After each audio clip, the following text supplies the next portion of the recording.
시간이 되었습니다. 다 함께 자리에서 일어서시겠습니다. 살아계신 하나님께 마음 모아 경배하며 나가겠습니다.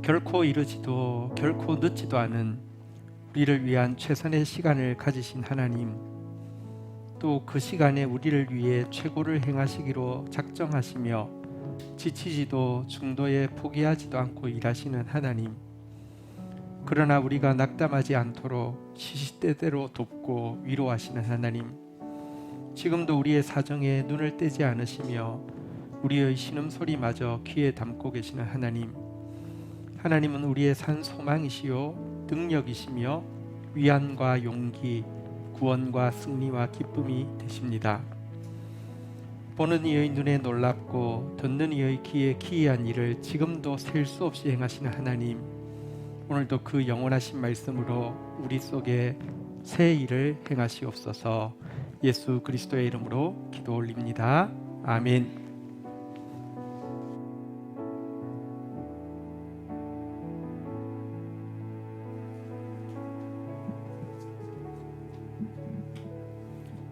예배 자리에 나오신 성도님 여러분들 환영하고 축복합니다. 이 시간 저희 앞에 뒤에 세 분씩 인사하도록 하겠습니다. 안녕하십니까?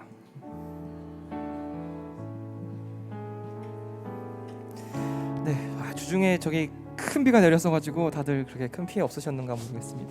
저는 출근하는데 한 2시간 넘게 걸리는 큰 피해가 있었어가지고요. 고생을 좀 많이 했었는데 이제 장마도 계속 있다고 하는데 앞으로도 더위도 또 있다고 하셔가지고 더운 날씨에 건강 잘 챙기는 여러분들 되시기를 축복합니다. 시간 저희 함께 찬양하며 나아가도록 하겠습니다. 저희 2022년 하반기에 첫 예배 주님 앞에 또 맥주 감사절로 이렇게 올려드리면서 함께 예배 드리기 원하는데요. 저희가 지금 이렇게 이제 물리적으로 농사를 짓고 맥주를 수확하고 그렇진 않지만은 영적으로 우리의 삶 가운데, 우리의 신앙생활 가운데 영적인 추수들을 감사하며 나아가는 시간 되었으면 좋겠습니다. 시간 저희 주 예수 내 맘에 들어와 계신 분 함께 찬양하시면서 주님 앞에 나아가도록 할 텐데요. 불편하지 않으시면은 저희 자리에서 일어나가지고 박수 치면서 함께 찬양했으면 좋겠습니다. 찬양하며 나아가겠습니다.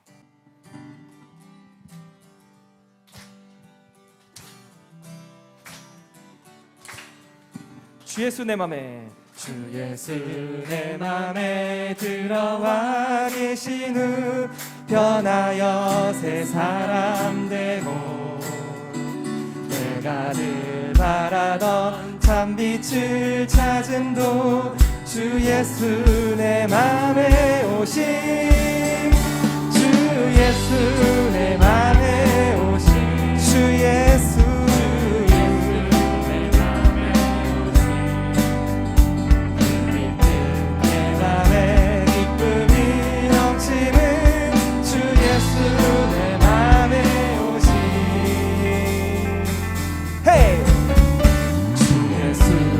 맘에 들어와 계신 후 망령된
주 예수 내 맘에 오신 주 예수 내 맘에 오신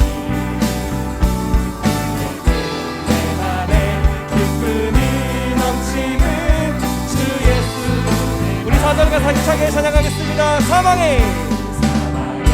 큼침한 물짝이 가다가 밝은 빛 보면이 비쳐 저 멀리 하늘은 환하게 보임도 주 예수 내 맘에 오신 주 예수 내 맘에 오신 주 예수 내 맘에 오신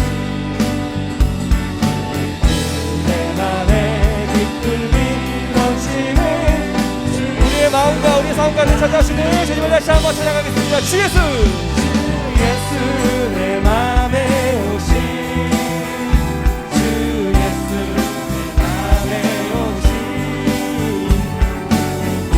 내 맘에 기쁨이 넘치는 주 예수 우리 마지막 다시 한번 찬양하겠습니다. 주 예수 주 예수 내 맘에 오신 주 예수 내 맘에 오신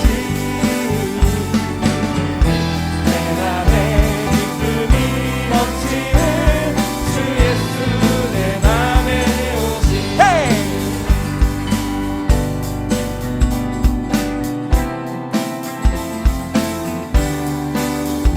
함께 찬양하시겠습니다. 주의 친절한 팔에 안기세 주의 친절한 팔에 안기세 우리 마음이 평안하리니 항상 기쁘고 복이 되겠네 영원하신 판 우리 다시 한번 찬양하겠습니다. 주의 친절한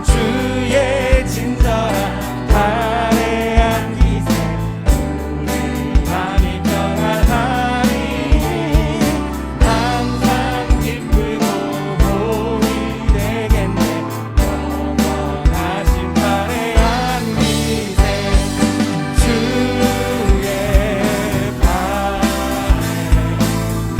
크신 팔에 안기세 주의 팔에 영원하신 팔에 날이 갈수록 날이 갈수록 주의 사랑이 광명하게 비치고 전성 가는 길 편히 가리니 영원하신 팔에 안기세 주의 팔에 크신 팔에 안기세 주의 팔에 우리 3절 가사로 찬양하겠습니다. 주의 보좌로 주의 보좌로 나아갈 때에 거창 빗소리 외치고 겁나 두려움 없어 아멘 영원하신 팔에 안기 주의 팔에 크신 팔에 안기세 주의 팔에 우리 계속해서 찬양하시겠습니다. 주의 팔에 주의 팔에 크신 팔에 안기세 주의 팔에 우리 마지막 다시 한번 고백하겠습니다. 주의 팔에 주의 팔에 크신 팔에 안기세 주의 팔에 영원하신 팔에 안기세 주의 팔에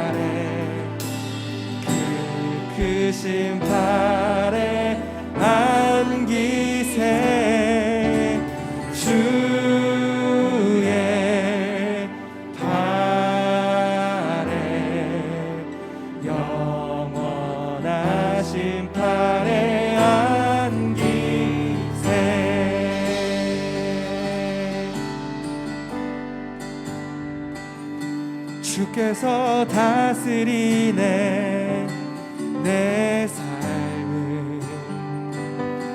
주께서 다스리네 내 삶을. 주께서 일하시네 지금도. 주께서 일하시네 네. 우리 같은 분 다시 한번 찬양하겠습니다. 주께서 다스리네 내 삶을. 주께서 다스리네 내 삶을. 주께서 일하시네 지금도. 주께서 일하시네 네. 이것은 우리의 고백입니다. 주님만 의지해요. 주님만 의지해요.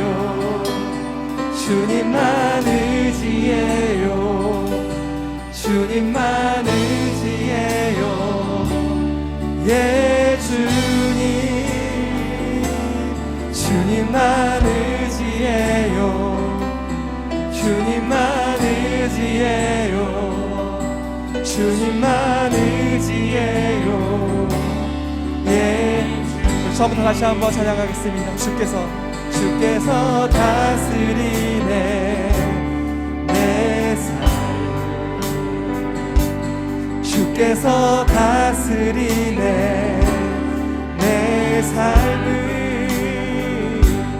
주께서 일하시네 지금도. 주께서 일하시네 네.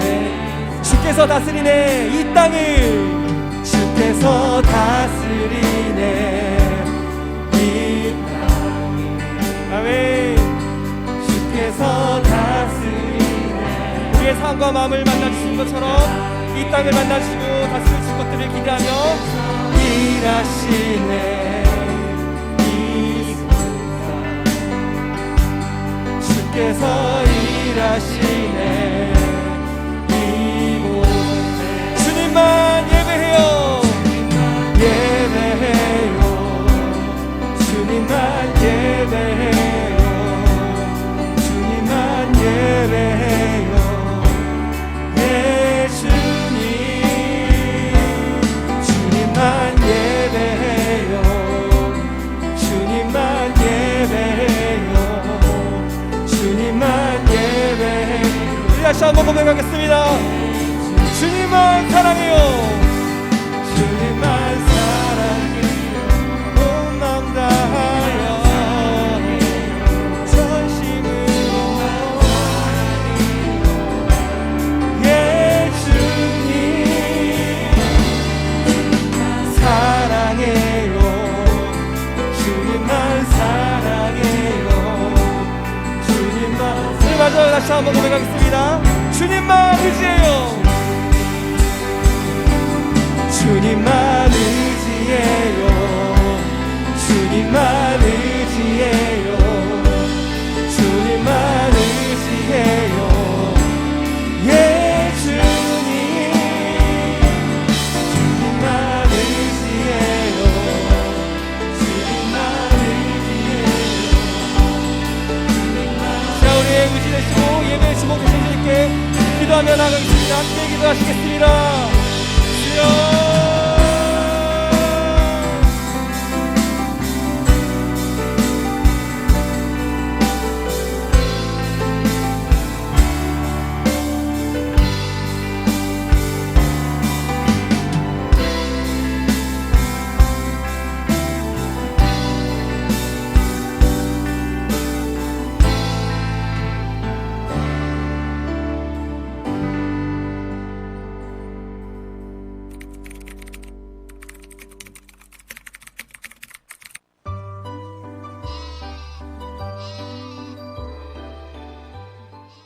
여호와는 나의 목자시니 내게 부족함이 없으리로다.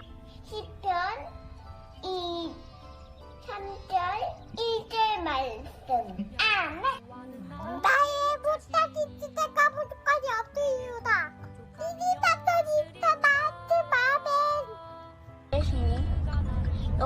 내게 목자시니 내게 부족함이 없으리로다. 시편 23편 1절 말씀. 잘했어? 잘했어. 여호와는 내게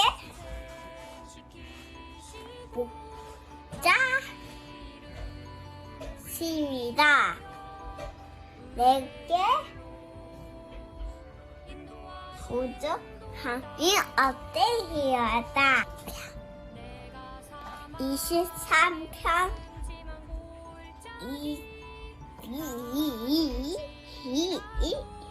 2절 말씀.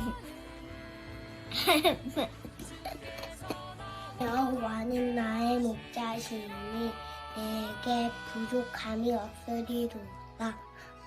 시편 23편 1절 말씀. 아멘. 여호와는 나의 목자이시니 내게 부족함이 없으리로다. 시편 23절 1절 말씀. 아멘. 내 목자시니 내 부족함이 여호와는 나의 목자시니 내게 부족함이 없으리로다. 시편 23편 2절 말씀. 아멘. 여호와는 나의 목자시니 나에게 부족함이 없으리로다. 시편 23편 1절 말씀. 아멘. 없지 부족한 거 없지.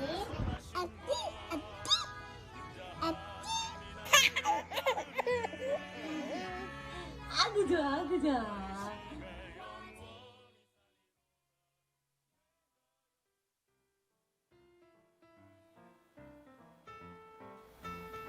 (2022년) 표어는 내게로 돌아오리라입니다. 약속하셨던 모든 축복들이 실제가 되므로 기쁘고 놀랍고 화창한 한 해가 될 것을 기대하고 기도하고 기다립니다. 오늘은 맥주감사주일입니다. 지난 반년 동안 개인과 가정과 공동체에 베푸신 하나님의 은혜에 감사드리며 남은 반년에 일하실 하나님의 새 일을 기대하고 찬양합니다. 여러 성도님들의 섬김으로 식사 후에 맛있는 커피와 간식이 제공되고 있습니다.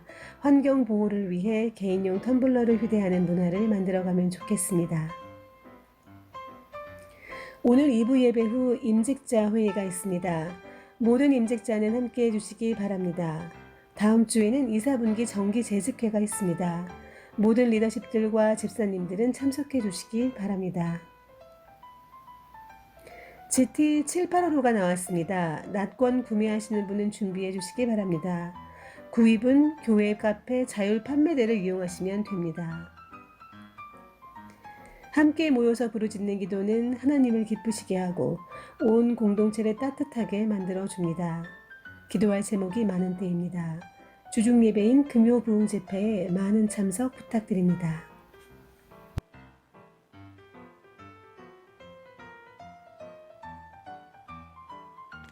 봉헌하겠습니다.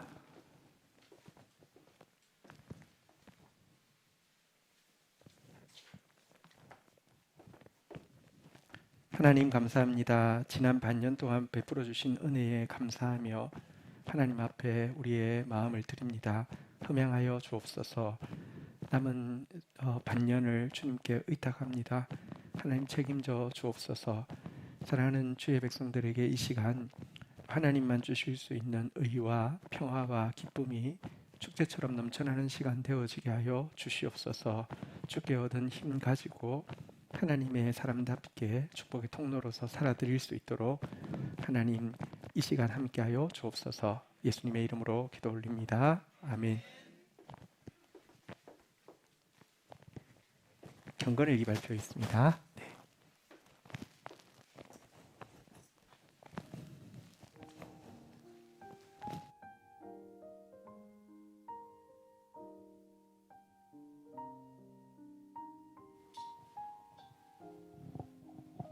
네, 경건일기 발표하겠습니다. 6월 28일 시편 89편 24절 말씀으로 나누려고 합니다. 나의 성실함과 인자함이 그와 함께하리니 내 이름으로 말미암아 그의 뿔이 높아지리로다. 저는 모정이 셀장님과 함께 하고 있는 김소연입니다.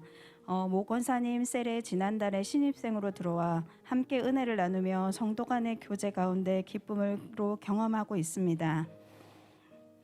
반주자로 섬기고 있어 경건일기의 차례는 당연히 오지 않을 거라는 생각을 했던 나의 큰 착각이었던 것 같습니다. 지금 이 자리에 내가 서 있는 거 보면 말입니다.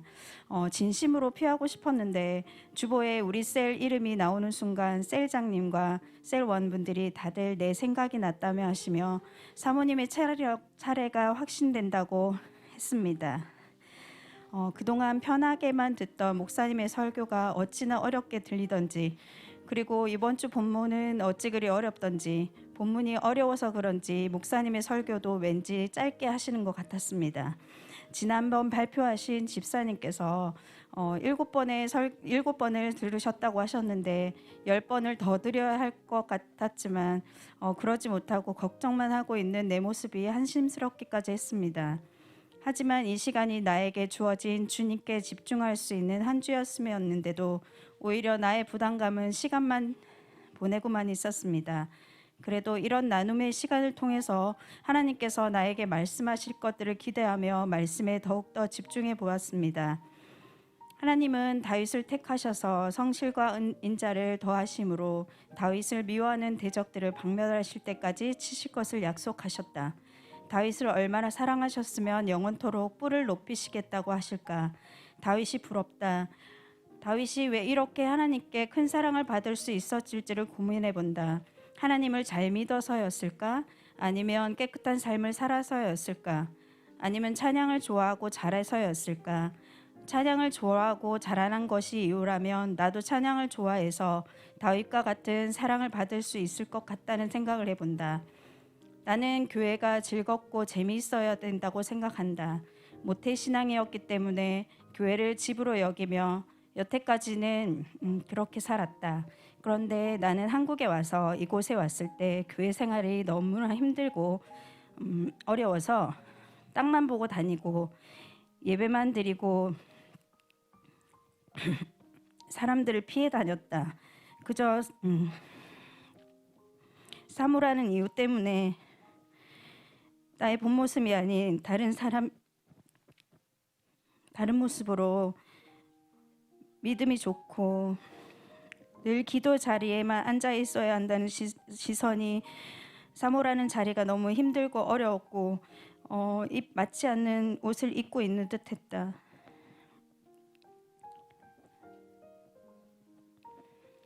나는 조용하지도 않고 사람을 좋아하는 나는 이 자리가 너무 힘들고 어렵더라. 하지만 지금은 성도들 간의 교제 가운데 즐거움으로 하나님을 의지하는 사람으로 살려고 노력한다. 다윗과 같은 믿음이 없어서 부끄럽고 다윗과 같은 깨끗함이 없어서 부끄럽다. 이런 고민을 하고 있는 나에게 하나님은 큰 위로로 말씀하셨다. 나의 성실함과 인자함이 다윗과 같이 함께한다고. 다윗의 믿음과 다윗의 깨끗함, 다윗의 찬양이 하나님의 사랑을 받는 이유가 아니라 나의 존재 자체가 하나님의 기쁨인 것을 깨닫고 감사한다. 내가 좋아하는 것을 잃어버렸기 때문에 좋아하는 것이 없다는 글을 읽은 적이 있다. 내가 가장 좋아하고 기뻐하는 것이 하나님을 찬양하는 것이기에 감사함으로 반주자로 찬양하는 자로 섬길 것이다. 또한 믿음의 성도들과 영적인 교제 가운데 나를 돌아보고 하나님이 주신 나의 달란트를 감사함으로 기쁨으로 섬길 것이다. 이제는 사람을 보는 것이 아니라 하나님의 일하심을 기대하면서 사는 내가 되어야 되겠다고 다짐해 본다. 내 삶의 등불이 되어주신 하나님을 믿고 신뢰하면서 살아갈 것이다. 나에게 주어진 하루를 최선을 다하며 하나님의 방법으로 살아갈 것입니다. 감사합니다. 네, 감사합니다. 우리가 신앙생활을 하다 보면 이제 또 하나님 앞에 또 이런 뭐 상황 저런 이유로 인해서 이제 홀로 서야 될 때가 있습니다. 또 그 시간이 힘들지만 그 시간을 통해서 또 자라는 것이 있고요. 또 우리 사모님 또 용기 내어서 셀에 먼저 들어가서 또 다시 또 회복되어지고 또 이런 용기도 너무 귀합니다. 감사합니다. 오늘 우리 공동체 주시는 말씀 받기 위해서 다 함께 자리에서 일어서시겠습니다. 룻기서 1장 19절부터 22절 말씀입니다. 제가 가진 성경은 구약 성경 403페이지입니다. 우리 한 목소리로 받들어 읽겠습니다. 읽겠습니다. 시작. 이에 두 사람이 베들레헴까지 갔더라. 베들레헴에 이를 때에 온 성읍이 그들로 말미암아 떠들며 이러기를 이가 나오미가 아닌자. 나오미가 그들에게 이르되 나를 나오미라 부르지 말고 나를 마라라 부르라. 이는 전능자가 나를 심히 괴롭게 하셨음이니라. 내가 풍족하게 나갔더니 여호와께서 내게 비어 돌아오게 하셨느니라. 여호와께서 나를 징벌하셨고 전능자가 나를 괴롭게 하셨거늘 너희가 어찌 나를 나오미라 부르느냐 하니라. 나오미가 모압 지방에서 그의 며느리 모압 여인 룻과 함께 돌아왔는데 그들이 보리 추수를 시작할 때에 베들레헴에 이르렀더라. 아멘. 자리에 앉으시겠습니다. 1년의 절반이 지나고 이제 새로운 남은 절반이 시작하는 시점에 서 있습니다. 우리 서로 한번 격려하고 축복했으면 좋겠습니다. 지난 반년 동안 참 수고하셨습니다. 옆에 분들에게 인사하겠습니다. 시작. 예. 우리 이렇게 또 격려하겠습니다. 남은 반년 동안 깜짝 놀랄 일이 있을 것입니다. 시작. 아멘. 예. 우리 올해표 한번 고백하겠습니다. 내게로 돌아올 것입니다. 네. 이 반년이 남은 반년을 시작하는 이 시점에 맥주감사절을 지킵니다. 사실 맥주감사절은 구약에서는 맥주절이라는 절기의 유래를 두고는 있습니다. 근데 이 맥주절은 오순절하고 같은 이름이거든요. 근데 오순절은 정확하게 이야기하면 6월 중순 정도이고요. 한국 교회는 오순절을 맥주절을 달리 성령 강림주일이라고 해서 6월 중순에 지키고요. 7월 첫 주간에 맥주감사주일이라고 한국 교회만 지키고 있습니다. 이것은 아마도 과거에 우리가 이모작을 할 때 보리 추수를 마치는 때에 맞추어서 이렇게 드렸는데요. 요즘은 보리 추수를 뭐 별로 하지 않으니까 상관없는 것 같기도 하지만 달리 생각해 보면 7월 첫 주에 감사절을 지키는 것은 지나온 반년을 돌아보면서 하나님께 감사하고 또 남은 반년을 하나님께 의탁하는 점에서는 의미가 있는 좋은 절기라고 생각합니다. 근데 또 생각해 보십시다. 6월 30일과 7월 1일이 뭐가 다르면 얼마나 다르겠습니까? 혹은 지나온 반년과 다가올 반년이 사실 별반 다를 것 없다고도 생각할 수 있을 것입니다. 그런데 여러분 영적인 법칙이 하나 있습니다. 전도서 3장 1절 한번 우리가 읽어볼까요? 전도서 3장 1절 같이 한번 읽어보겠습니다. 읽겠습니다. 시작.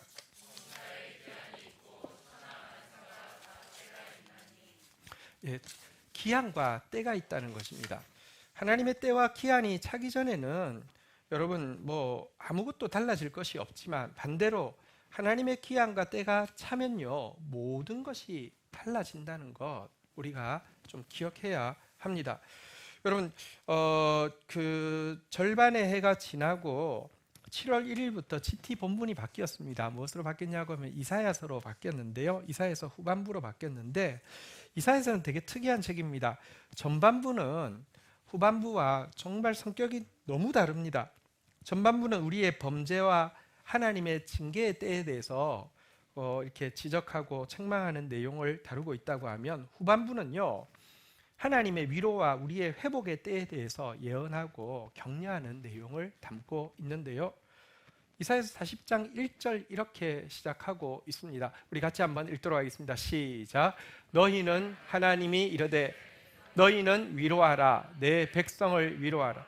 하나님이 선지자에게 야 선지자야 위로해. 내 백성을 위로해. 이렇게 말씀하십니다. 2절 선지자에게 다시 이야기합니다. 예루살렘의 마음에 닿도록 말하며 그것에게 예루살렘에게 외치라.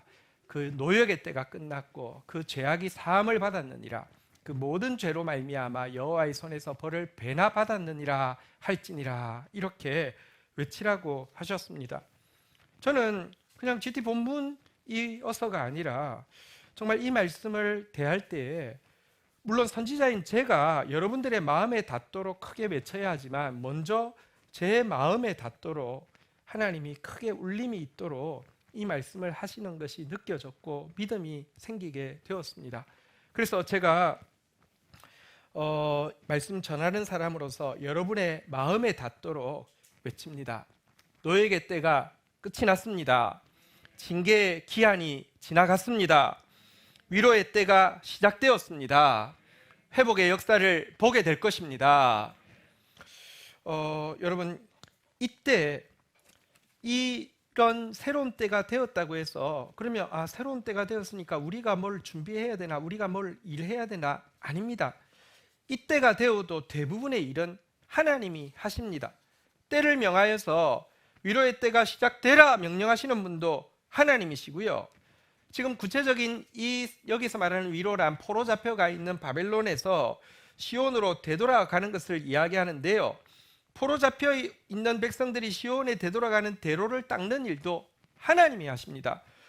2주 전에 그 마음에 시온에 대로가 있는 사람 말씀 나누고 설장님들과 함께 모임을 할 때에 이런 간증을 할 때 모두 공감이 되고 크게 은혜가 되었습니다.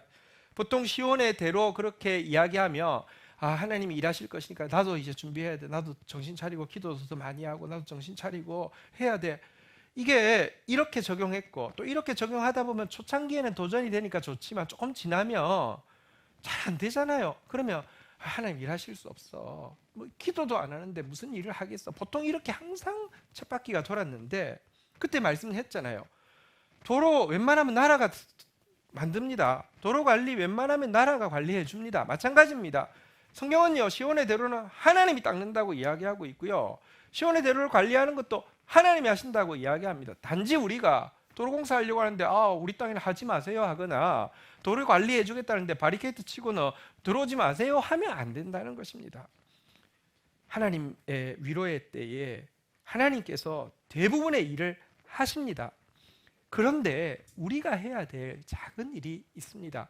그 일이 무엇인지 이사야서 40장 3절부터 이야기하는데요. 외치는 자의 소리여 선지자에게 말합니다. 백성들에게 이렇게 전하라고 했습니다. 광야에서 여호와의 길을 예비하라. 사막에서 하나님의 대로를 평탄하게 하라. 다시 이야기합니다. 백성들 보고 대로를 만들고 관리하라는 뜻이 아닙니다. 무슨 내용이냐고 하면 4절에 구체적으로 나와 있는데요. 4절 같이 한번 읽겠습니다. 시작. 골짜기마다 도두어지며 산마다 언덕마다 낮아지며 고르지 않은 곳이 평탄하게 되며 험한 곳이 평지가 되게 될 것이요. 자, 보십시오. 하나님이 시온의 대로를 닦아놔도 내가 깊은 골짜기에 있다고 하면 거기에 올라갈 수 없습니다. 하나님의 대로를 닦아놔도요, 내가 높은 산 위에 있으면 올라갈 수가 없습니다.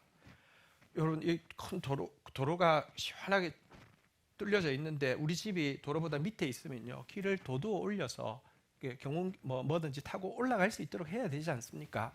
골짜기를 도두라는 것입니다. 여러분, 내 집이 산 위에 있으면요, 도로가 고속도로가 있어도 못 합니다. 내려가는 길을 만들어야 될 거 아닙니까? 절망을 도두어 올리고 교만을 깎아내려서 평탄하게 하고 평지가 되게 하고 시온의 대로에 내가 올라갈 수 있도록 하라는 것입니다. 이것이 우리가 해야 될 일이라는 것입니다. 여러분, 절망이 무엇입니까? 나는 할 수 없어. 아무도 나를 도울 수 없어. 이것이 절망입니다. 의외로 이런 사람 많습니다. 자기가 못하면요, 결국 안 된다고 생각하는 거, 그게 절망입니다. 나는 할 수 없어. 아무도 나를 도울 수 없어서. 교만은 무엇입니까? 내가 할 수 있어. 그리고 내가 안 하면 누가 해? 라고 하면서 자기 꼭 해야 되는 사람들이 있습니다. 그게 교만입니다. 그것, 여러분, 절망을 도두어 올리고 교만을 깎아내려서 시온의 대로에 내가 올라서라고 이야기합니다. 올라서기만 하면 5절 보십시오. 여호와의 영광이 나타나고 모든 육체가 그것을 함께 보리라. 하나님의 영광을 우리 모두 함께 보게 될 것입니다. 하나님께서 이루시는 위로와 회복의 역사가 무엇인지 깜짝 놀랄 일을 경험하게 될 것입니다. 오늘은 특별히 절망을 도두어 올리고 교만을 깎아내리는 것이 구체적으로 무엇을 어떤 고백을 하는 것인지, 또 그렇게 할 때 보게 될 여호와의 영광이 구체적으로 어떤 모습인지를 읽었던 본문을 통하여서 살펴보려고 합니다. 제목을 한번 따라하겠습니다. 역전을 여는 고백. 역전의 역사를 시작하는 고백, 나오미의 고백을 한번 배우도록 하겠습니다. 유대인들이 그 이제 3대 절기 중에 하나인 맥추절, 그러니까 오순절이 시작될 때에 읽는 성경은 룻기서입니다. 오늘 우리가 룻기를 택한 이유는 맥추절에 읽는 성경이기 때문입니다. 왜냐고 하면 룻기는 메인 그 기간이 보리 추수를 시작할 때부터 시작해서 보리 추수를 마치고 마친 타작마당까지를 주된 배경으로 하고 있기 때문에 그렇고요. 우리가 읽은 본문에는 보리 추수가 시작될 때의 장면이 나옵니다. 22절 한번 가볼까요? 나오미가 모압 지방에서 그의 며느리 모압 여인 룻과 함께 돌아왔는데 그들이 보리 추수 시작할 때에 베들레헴에 이르렀더라. 보리 추수 시작할 때에 나오미와 이방 며느리인 룻이 베들레헴에 이르는 장면으로 이 룻기가 이제 그 본 무대가 시작되어지는데요. 여러분, 근데 그 보리 추수 시작할 때의 나오미의 사정은요, 아무락이 그지 없었습니다. 희건 피하겠다고 이방 땅에 갔는데 배신을 하고요. 그곳에서 잘된 것이 아니라 남편과 자식을 다 잃었습니다. 살 수가 없어서 고향 땅으로 돌아오지만 고향 땅에는 땅 한 평 회복할 소망도 없고요. 다 팔아먹고 왔으니까요. 그리고 만약에 회복한다 할지라도 자손이 있어야지 기업을 이을 텐데 기업을 얻을 소망이 전무했습니다. 왜냐하면 자기는 늙은 과부였고요. 데려오는 며느리는 이방 며느리, 유대인들이 가장 멸시하는 이방 며느리와 함께 고향에 왔기 때문입니다. 암울한 그 자체인데요. 그런데 단지 보리 추수 기간이 마쳤을 뿐인데 보리 추수가 마칠 때에 나오미와 룻은요, 여호와의 영광을 보게 되었고요. 아니, 모든 사람들이 그들에게 비친 여호와의 영광, 깜짝 놀랄 일을 보고 찬양하게 됩니다. 룻기서 끝나는 4장 14절부터 보면 여인들, 베들레헴 여인들이 이렇게 노래합니다. 여인들이 나오미에게 이르되 찬송할지로다. 여호와께서 오늘 내게 기업 물을 자가 없게 하지 아니하였도다. 기업 물을 자란 고엘이라는 단어이고요. 보통 구속자라고 이야기하는데, 내가 땅을 잃어버렸으면 땅을 갚아주고, 내가 신분을 잃어버려서 노예가 되었으면 신분을 회복시켜주고, 내가 기업 이어갈 자녀가 없으면 기업 이어갈 자녀를 낳게 해주는 자를 고엘이라고 하는데요. 그 당시, 아니면 성경 전체를 통틀어서 실제 기업 물으는 것은 여러분, 그 물러주는 사람한테 너무 큰 손해이기 때문에 아무도 그렇게 행한 일이 기록되어 있지 않습니다. 유일하게 기록되어 있는 경우가 보아스인데, 그 보아스가 기업을 물어주어서요, 자녀가 태어나게 했습니다. 땅을 회복시켜 주었습니다. 이 아이의 이름이 이스라엘 중에 유명하게 되기를 원하노라. 15절 이어서 이렇게 찬양합니다. 우리 같이 한번 읽겠습니다. 시작. 이는 내 생명의 회복자요 내 노년의 복량자라. 곧 너를 사랑하며 7 아들보다 귀한 내 며느리가 낳은 자로다.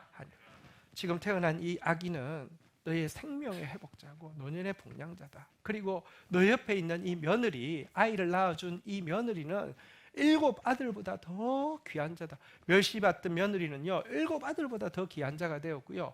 희망이 없던 그에게는 생명이 회복되게 되었다고 막 찬양합니다. 그리고요, 룻기가 끝나는 4장 이 21절 22절에 보면요, 살몬은 보아스를 낳았고 보아스는 오벳을 낳았고, 22절 끝절입니다. 같이 읽겠습니다. 시작. 오벳은 이새를 낳고 이새는 다윗을. 그러니까 오벳이 다윗의 할아버지가 되어집니다. 여러분, 다윗이 예수 그리스도의 조상이 되어지죠.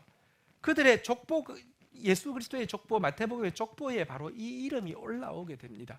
정말 깜짝 놀랄 일이, 이방 여인이었던, 멸시받던 여인이었던, 그리고 모든 것을 다 잃어버린 정말 극빈자, 가장 비천한 이 나오미에게 진짜 깜짝 놀랄 일이 일어나게 되었습니다. 여호와의 영광을 보게 되었습니다. 어떻게 이런 놀라운 반전이 일어났을까요? 이와 같은 반전을 이룬 것은 다름 아닌 본문에 나온 20절, 21절에 나오는 나오미의 고백입니다. 나오미가 이렇게 고백하고 있습니다. 나오미가 그들에게 말하되 나를 나오미라 부르지 말고 나를 마라라 부르라. 이는 전능자가 나를 심히 괴롭게 하셨습니다. 21절. 내가 풍족하게 나갔더니 여호와께서 내게 비어 돌아오게 하셨느니라. 여호와께서 나를 징벌하셨고 전능자가 나를 괴롭게 하셨거늘 너희가 어찌 나를 나오미라 부르느냐 하니라. 자, 읽은 이 본문을 간단하게 요약하면 이런 내용입니다. 내 이름은 이제 더 이상 나오미가 아니라 마라입니다. 나오미라는 뜻은 즐거움이고요. 마라라는 뜻은 괴로움이죠. 내 이름은 더 이상 즐거움이라고 부르지 마십시오. 나는 괴로움입니다. 나는 더 이상 풍족한 자가 아닙니다. 나는 텅 빈 자입니다. 이렇게 된 것은 내가 여호와께 징벌을 받았기 때문이고 전능자께서 괴롭게 하신 사람이기 때문에 그렇습니다. 라는 고백입니다. 근데 이 짧은 고백 속에는 굉장히 많은 고백들이 담겨 있고요. 그래서 굉장히 쉽지 않은 고백이면서도 정말 놀랍고 영광스러운 고백이기도 합니다. 이 두 절의 고백을 한 4가지 정도로 나누어서 고백에 들어있는 이 역전을 여는 고백이 무엇인지 살펴보려고 합니다. 첫 번째, 그녀의 이 고백은요, 그녀가 내려온 결정과 그녀가 지나온 시간이 다 죄라는 것을, 그래서 하나님께 징계받을 수밖에 없었던 것임을 고백하는 내용입니다. 여러분, 베들레헴에 흉년이 들었을 때 모압 땅으로 살기 위해서 가족이 이주하기로 내렸던 결정, 쉬운 결정이 아니었겠죠. 요즘도 이민 가려고 하면 많이 마음먹었다가도 그냥 포기하는 사람 많습니다. 그 당시는 또 훨씬 더 어려웠겠죠. 그 결정, 어렵게 심사숙고해서 내린 결정이 죄라고 인정하는 것이 이 표현 속에 담겨 있습니다. 여러분들이 내린 결정을, 심사숙고해서 내린 결정을 시간 지나서 죄라고 인정하기 쉽지 않습니다. 그렇게 해서 모압 땅에 갔는데요, 그 땅에 가서 여러분 베들레헴의 상황이 회복되면 곧 돌아오려고 하지 않았습니다. 2 아들을 그곳에서 이방 여인과 결혼까지 시켰고요, 이미 10년이 지났습니다. 이것은요 그냥 그곳에 머물려고 했던 것입니다. 괜찮았던 것입니다. 그런데 이 고백 속에는 그 땅에 머물렀던 10년의 시간이 정말 죄입니다라는 고백을 담고 있습니다. 여러분들, 지나온 시간을 다 통틀어서 죄라고 인정하기 쉽지 않습니다. 그리고 그곳에서 남편과 2 아들이 죽게 되었는데요, 너무 비극이죠. 남편을 잃어버린 거, 자식을 잃어버린 거, 그 겹쳐서 온 거 너무 비극이죠. 근데 이것을 비극이라고 이야기하는 것까지는 괜찮습니다. 세상에 보면 참 우연한 비극도 많고 슬픔 가운데 있는 사람이 많기 때문입니다. 근데 이것은 우연한 비극이 아니라 하나님께서 우리 가정을 괴롭게 하신 징계라고 인정하는 것이 그녀의 고백 속에 다 담겨 있습니다. 이렇게 고백하는 거 쉽지 않습니다. 나의 결정이 죄였습니다. 나의 지나온 시간이 죄였습니다. 그리고 나에게 있었던 고통은, 괴로움은 징계 때문입니다. 하나님의 징계 때문입니다. 우연이 아닙니다. 라고 고백하고 있는 고백이 그녀의 고백입니다. 그런데 그녀의 고백은 2 번째로 좀 더 나아갑니다. 단지 내려온 결정이나 지나온 시간만 죄가 아니라 자신의 존재 자체가 죄임을 고백하는 내용이 담겨 있습니다. 만약 생각해 보십시오. 내린 결정이 죄라고 인정하는 것에 머문다고 하면 그녀는 죽은 남편을 원망하거나 탓하기가 굉장히 쉬울 것입니다. 왜냐고 하면 그 당시 결정권자는 남편이고 남자이지 따라가는 사람이 이 여성이었기 때문입니다. 우리 남편이, 죽은 양반이 그 바보 같은 결정을 내려서 온 가족이 풍비박산이 났다라고 하면서 원망할 수 있을 것입니다. 혹은 지나온 시간이 죄라고만 인정하고 머무른다고 하면 지나온 시간에 부산물이 한 개 자기 옆에 남아 있습니다. 누구입니까? 이방 며느리 룻이죠.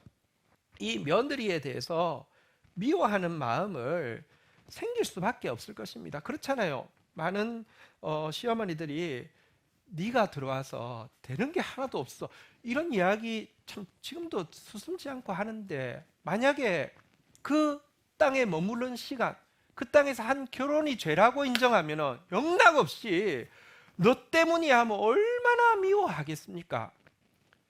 근데 그녀의 모습을 보면 두 며느리를 미워한 것이 하나도 없다는 걸 너무 잘 알게 됩니다. 어쨌든 그 두 며느리 입장에서는 나오미가 이방인이잖아요. 그리고 두 며느리 입장에서는 예루살렘 이 베들레헴이 이방 땅이잖아요. 꿀로 돌아가려고 할 때 두 며느리가 선뜻 따라 나서겠다는 것은 정말 시어머니가 며느리를, 여러분, 자기가 잘못한 것도 아니고 남편이 죽었는데 마치 자기가 죄인인 것처럼 품고 있었고 사랑했다는 증거입니다. 어떻게 그럴 수 있었을까요? 어떻게 남편을 향한 원망도 없고 결정권자인 며느리들 향한 미움도 없이 있을 수 있었을까요? 그것은 내가 비록 결정 내리지 않았어도, 내가 그 시간에 대해서도 주도권이 없었다 할지라도 내 존재 자체가 죄인이기 때문에, 만약 내가 결정권자의 자리에 있었고 내가 주도할 수 있는 자리에 있었어도 그보다 더 했을 수 있습니다 라는 고백이 있어야지만 이런 고백을 할 수 있다는 것입니다. 여러분, 우리는 나쁜 일을 해서 잘못된 결정을 내려서 잘못된 시간을 보내서 죄인이 아니라 죄인이기 때문에 나쁜 일을 하는 것이고 잘못된 결정을 내리는 것이고 잘못된 시간을 보내는 것입니다. 내 존재 자체가 죄인임을 인정하는 이게 회개의 더 깊은 단계입니다. 기독교인들 회개했다고 하면서 원망할 게 그렇게 많고 미워할 게 그렇게 많은 이유는 이 고백으로 나아가지 않았기 때문입니다. 기억하십시오. 우리는 존재 자체가 죄인입니다. 성경이 이렇게 이야기합니다. 너희는 너희 아비 마귀에서 난다니 처음부터 살인한 자여 거짓을 말할 때마다 제 것으로 하느니라. 우리 마귀한테서 났어요. 처음부터 살인했고 거짓말은 그냥 오리지널리티를 가지고 있을 정도로 거짓말하는 존재라고 이야기합니다. 성경은 또 이야기합니다. 사람의 마음이 계획하는 바가 어려서부터 약합니다. 옛날에는 착했는데 세상에 시달리다 보니까 이렇게 악해진 게 아니라 처음부터 악했다라고 성경은 지적합니다. 내가 정령 배신하여 모태에서부터 내가 배역한 자로 불린 줄 내가 알았습니다. 모태에서부터 배신하는 게 밥 먹듯 하나님을 배신하고 사람을 배신하는 게 그냥 습관이 돼 있는 존재라고 이야기하고 있고요. 다음 주 GT에 나올 것입니다. 한번 따라하겠습니다. 버러지 같은 너 야곱아. 다른 사람한테 하지 마시고 버러지 같은 너 지연아. 성경은 우리 존재를 버러지 같다라고 이야기합니다. 이게 우리입니다. 우리 존재 자체가 죄입니다.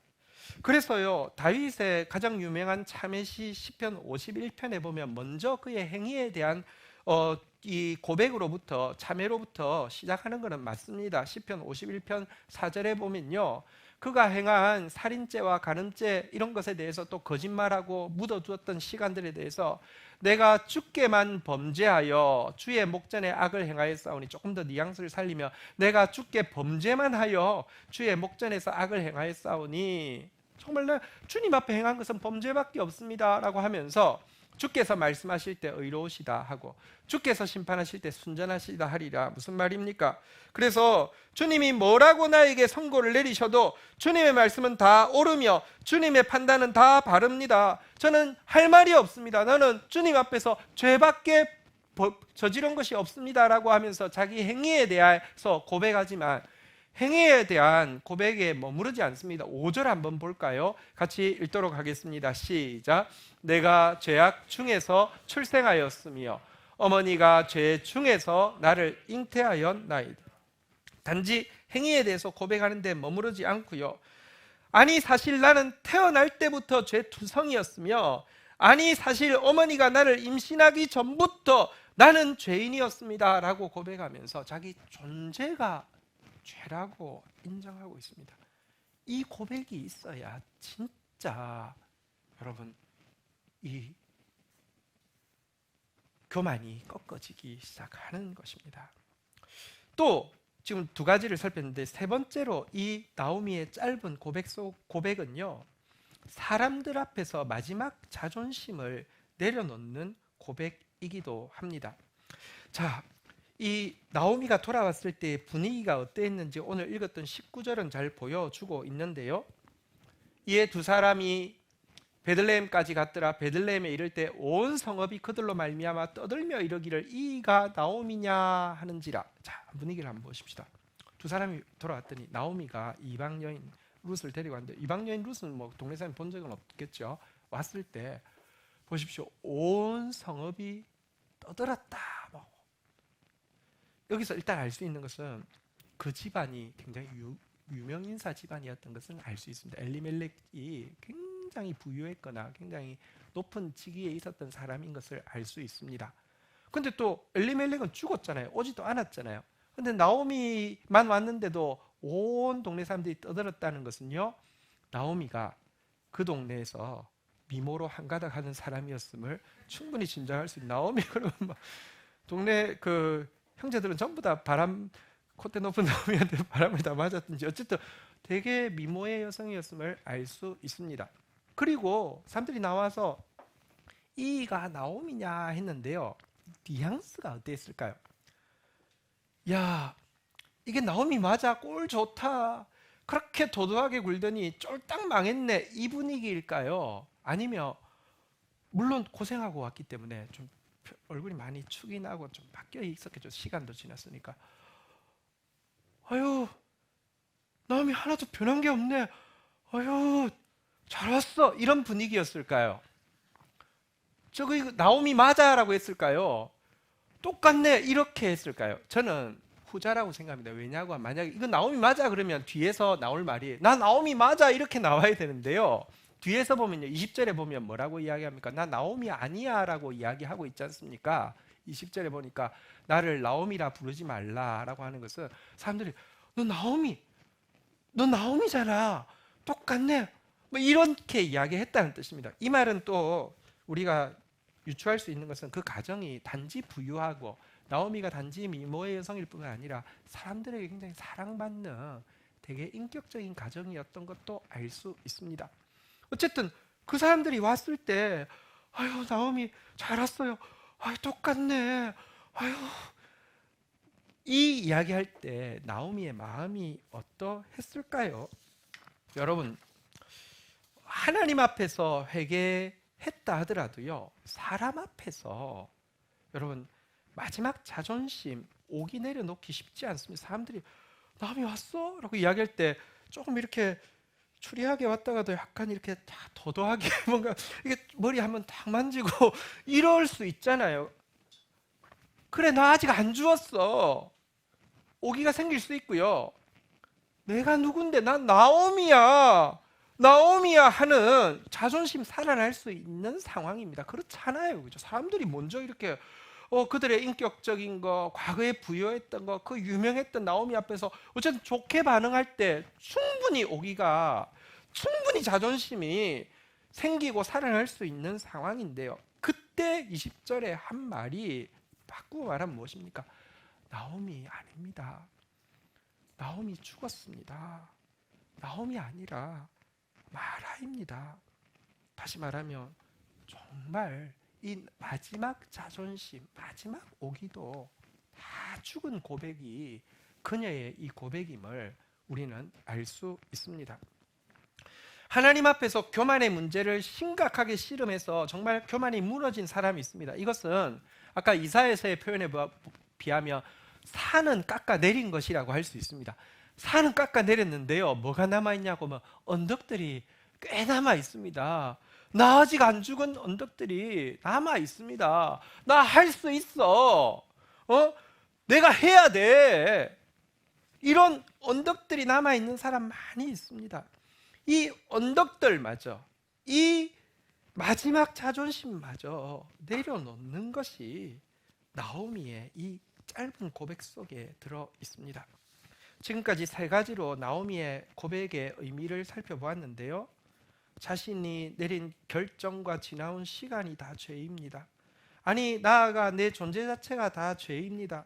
하나님 앞에서만 내가 죄인입니다 고백할 뿐 아니라 그 동네 사람들 앞에서도 마지막 자존심과 오기도 다 내려놓고 나오미는 죽었습니다, 나 없습니다 라고 고백하는 고백인데요. 여러분 이것만 이 1, 2, 3번으로만 고백이 담고 있는 내용이라고 하면 비록 교만은 깎아졌을지 모르지만 절망은 더 깊어졌을 것입니다. 헤어나오지 못하는 절망 가운데 나오미 죽었습니다. 그 다음날 보니까 죄송하지만 진짜 죽어버릴 수도 있지 않습니까? 나오미 죽었습니다. 고향 땅에서 죽으려고 올 수도 있지 않습니까? 그런데 네 번째 그녀의 고백이 담고 있는 것이 있습니다. 그것은 하나님 앞에서 하나님을 신뢰하는 고백이 그녀의 고백 속에 담겨 있는 것입니다. 여러분 짧은 20절, 21절의 고백에 두 번 반복되어지는 표현이 있습니다. 무엇일까요? 나오미가 그들에게 이르되 나를 나오미라 부르지 말고 나를 마라라 부르라. 이는 전능자가 나를 심히 괴롭게 하셨습니다. 21절 한번 보겠습니다. 읽겠습니다. 시작. 내가 풍족하게 나갔더니 여호와께서 내게 비어 돌아오게 하셨느니라. 여호와께서 나를 징벌하셨고 전능자가 나를 괴롭게 하셨거늘 너희가 어찌 나를 나오미라 부르느냐 하니. 여기에 두 단어가 두 번씩 나온 게 있었습니다. 무엇인지 발견하셨습니까? 무엇입니까? 한번 따라하겠습니다. 전능자가 여호와께서. 여러분 짧은 고백인데요. 전능자라는 표현도 두 번이나 들어가 있고요. 여호와께서라는 표현도 두 번이나 들어가 있습니다. 여러분 전능자라는 고백은 무엇을 담고 있을까요? 우리 찬양 중에 이런 고백이 있잖아요. 전능하신 나의 주 하나님은 능치 못하실 일 전혀 없네. 우리의 모든 간구도 우리의 모든 생각도 우리의 모든 꿈과 소망도 신실하신 나의 주 하나님은 우리의 모든 괴로움 바꿀 수 있네.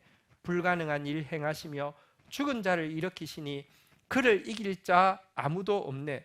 여러분 교만이 내가 할 수 있어 라는 것이고 나 외에 아무도 하려고 하지 않아, 이게 교만이라고 하면 여러분 절망이라는 것은 내가 할 수 없고 그렇기 때문에 아무도 도울 수 없다라고 이야기하는 것인데, 아니요, 전능자라고 고백하는 것은요 하나님 하실 수 있다는 것입니다. 여호와라는 고백도 두 번이나 나오는데 여호와라는 단어는 특징적으로 언약을 지키시는 하나님을 부를 때 쓰는 말입니다. 하나님 주신 언약은 이루어진다는, 다시 말하면 지금 전능자 앞에서 하나님을 향한 언약을 지키실 하나님을 향한 믿음을 가지고 이 고백들을 하고 있는 것이라는 것입니다. 여러분 비록 1, 2, 3번의 고백을 한다 할지라도 하나님 앞에서가 아니라 사람 앞에서만 하는 것이고 하나님을 신뢰함 없이 하는 것은요, 그 고백이 진실하다 할지라도 그것은요 절망이고요, 그것은요 그냥 자하게 지나지 않습니다. 그러나 여러분 동일한 고백을 하나님 앞에서 하나님을 신뢰함으로 할 때 그것을 성경은요 겸손이라고 부르고요, 겸손한 자에게 하나님은 반드시 은혜를 주시는 것입니다. 다윗이 아까 내가 행한 게 죄일 뿐만 아니라 더 들어가 보니까 내 존재 자체가 죄입니다 라는 분위기로 시편 51편이 갔으며 끝은 절망으로 끝나지 않겠습니까? 여러분 그냥 내가 행한 것만 해도 감당이 안 되는데, 아니 내 존재 자체가 감당이 안 되는 죄인이라고 고백하면 끝이 어떻게 끝나겠습니까? 그런데 그가 지금 하나님 앞에서 회개하고 있는 것이고 하나님을 신뢰함으로 회개하고 있는 것이기 때문에 시편 51편의 끝이요 18절에 보니까요 주의 은택으로 은총으로 은혜로 시온의 선을 행하시고 저에게 선을 행하시고 이 예루살렘의 선을 행하시고 이 민족에게 선을 행하시고 예루살렘 성을 쌓으소서. 여러분 하나님 앞에서 고백했기 때문에 이런 하나님의 은총으로 도리어 진짜 무너지지 않을 예루살렘을 세워주십시오라고 고백하고 하나님 은총 베풀어 주심을 믿기에 19절 마지막 절입니다. 읽겠습니다. 시작. 그때에 주께서 의로운 제사와 번제와 온전한 번제를 기뻐하시리니 그때에 그들이 수소를 주의 제단에 드리. 회복의 때가 되면 하나님은 우리의 예배를 기쁘게 받으실 것이고 우리는 하나님 앞에 하나님 받으실 만한 온전한 예배로 나아갈 것입니다. 어떻게 이런 고백을 할 수 있습니까? 하나님 앞에서 하나님을 신뢰함으로 고백했기 때문에 이런 고백이 가능했던 것입니다. 말씀을 정리하겠습니다. 나오미의 고백이 담고 있는 네 가지 의미를 살펴보았습니다. 나의 시간, 나의 행위 모두에 대해서, 나의 결정 모두에 대해서 죄임을 인정하고, 나아가 내 존재 자체가 죄임을 인정하고, 하나님 앞에서뿐 아니라 사람 앞에서까지 나의 오기, 자존심 내려놓고, 그렇지만 하나님을 신뢰하는 겸손한 고백, 이것이 나오미의 고백이었는데요. 바로 이 고백이 교만을 깎아내리면서 동시에 절망을 돋우어 올리는 것의 의미를 잘 보여줍니다. 그리고 이 고백이 역전을 여는 고백이 되어서 그녀는 정말 모든 베들레헴 여인들이 하나님의 영광을 찬양하게 하는 도구가 되었고, 예수 그리스도의 새 시대를 여는데 이렇게 통로가 되게 되었음을 보게 됩니다. 오늘 새로운 반년이 시작되는 이때 하나님은 나오미가 했던 그 고백을 우리도 고백하기를 요구하십니다. 나오미의 역전을 여는 고백이 저와 여러분들의 진실한 고백이 되기를 주의 이름으로 부탁드립니다. 그리고 이 고백을 요구하시는 이유는 다름 아니라 이미 하나님께서 깜짝 놀랄 일을 예비하시고 우리에게 위로와 회복과 영광의 때를 주시기로 결정하셨기 때문에 요구하고 있음을 알고 주님 앞에 나아가 이 고백으로 함께 서는 우리 공동체가 되기를 주의 이름으로 축원드립니다. 우리 옆에 분들 다시 한번 격려하겠습니다. 깜짝 놀랄 일이 있을 것입니다. 내게로 돌아올 것입니다. 다 함께 자리에서 일어서시겠습니다. 우리 보라 새 일을 행하시리니 이제 곧 나타내리라. 우리 같이 한번 찬양하며 나가도록 하겠습니다.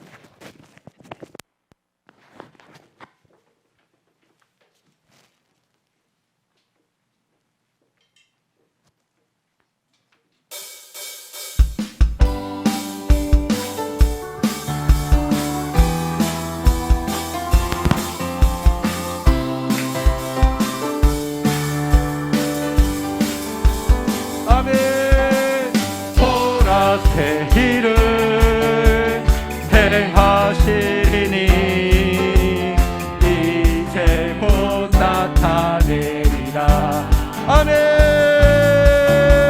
주를 위하여 지으신 백성 주의 찬송 부르게 되리.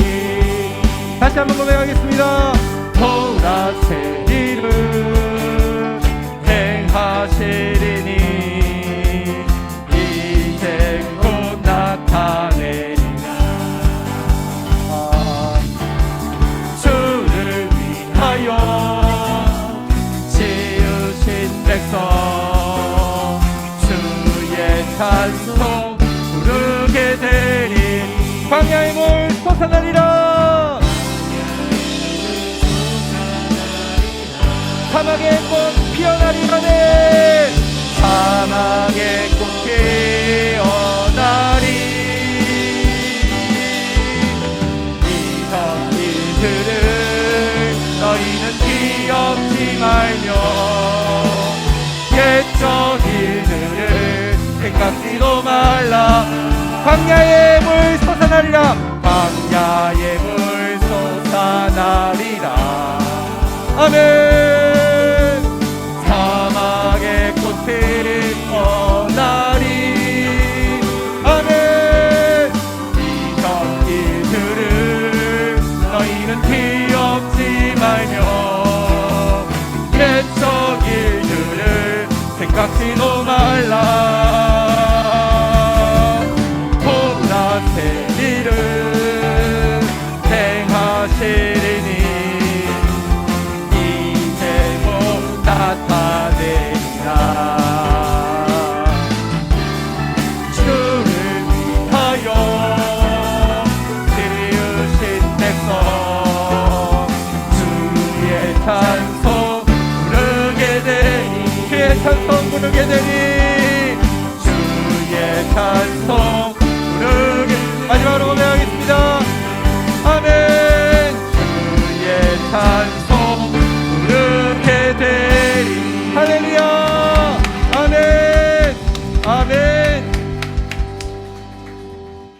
통해서 우리 공동체를 통해서 마치 나오미 가정을 보면서 베들레헴 여인들이 찬송한 것처럼 또 다윗의 고백대로 많은 사람들이 하나님 앞에 정말 기뻐 받으시는 예배를 드리게 되는 그런 역사가 이제 일어나게 될 것입니다. 이 시간 우리에게 요구하시는 역전을 여는 고백으로 우리 주님 앞에 각자 서는 시간을 가지도록 하겠습니다. 네 가지의 고백이 내 속에 있는, 그래서 교만은 철저하게 언덕까지도, 작은 언덕까지도 남음없이 깎아지게 하시고, 절망은 조금도 남지 않고 도두어져서 주님을 바라보게 해달라고, 새 일을 행하실 여호와의 대로에 입닿게 해달라고 우리 다 함께 주의 이름 3번 고백하며 기도하며 나가도록 하겠습니다. 주여, 주여, 주여. 주의 때가 되어서 이제 복역의 때가 끝이 나고 이제 죄악의 기한이 끝이 났다고 이야기하신 것을 인하여서 감사합니다. 우리에게 절망을 도두올리고 우리에게 교만을 깎아내리라고, 산도 깎고 언덕도 깎으라고 이야기하심을 인하여서 감사합니다. 나오미가 드렸던 역전을 여는 고백이 나의 고백 되어지기를 원합니다. 지나온 시간들에 대해서, 지난 내가 내렸던 많은 결정들에 대해서 그것이 하나님 앞에 죄였음을 철저하게 시인하고 인정하고 고백하며, 그래서 겪었던 수많은 일들이 재수 없는 것도 아니고 우연한 픽업도 아니며 하나님 앞에서 또 징계였으며 하나님의 사랑의 매질이었음을 인정하고 고백합니다. 나아가 나의 존재 자체가 죄인임을 고백합니다. 네, 그렇습니다. 나는 마귀의 자식이며 나는 살인을, 나는 거짓을 내 것으로 말하는 존재입니다. 나는 어려서부터 마음에 계획하는 바가 악한 자이며 나는 모태에서부터 배반자이며 나는 버러지 같은 그런 존재임을 인정합니다.